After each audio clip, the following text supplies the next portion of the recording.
Now, after Benjamin Franklin had told the British bankers that the reason for America's prosperity was the fact that they were issuing their own money, which was not controlled by the Bank of England, the Bank of England began to issue proclamations forcing the colonies to use the Bank of England's money and also pay taxes and pay the interest on that money. And Benjamin Franklin specifically stated that the true reason for the American Revolution was the fact that the colonies were no longer permitted to issue their own money.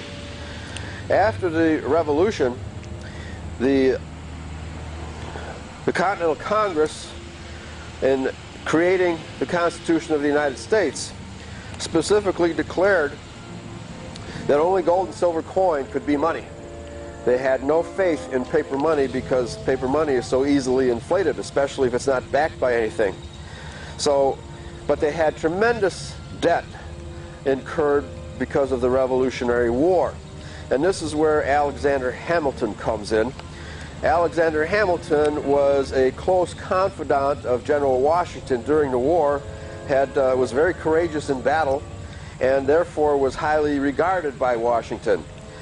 But it was Alexander Hamilton who instigated the creation of the first Bank of the United States.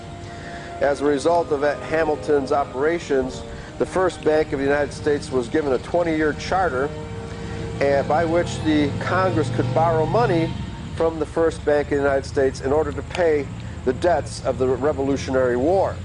This charter, when it was up, had to be debated again by the Congress, but the Congress refused to renew the charter and refused to create the second Bank of the United States.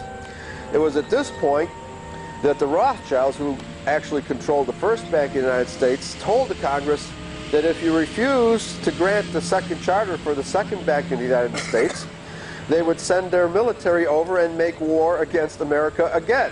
And that was the reason for the War of 1812.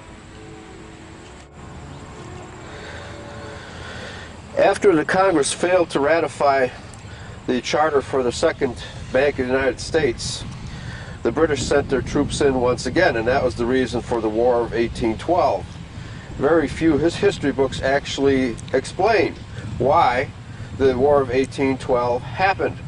And it's because these history books are controlled by the international bankers of the House of Rothschild, and they simply do not want you to know that the background subversive activities of these international bankers were the real causes of these wars.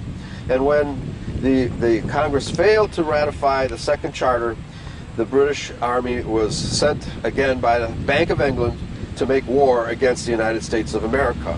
And after the War of 1812, which we again won, the second bank was chartered for another 20-year period, leading up to the days of Andrew Jackson and his struggles against the Bank of England.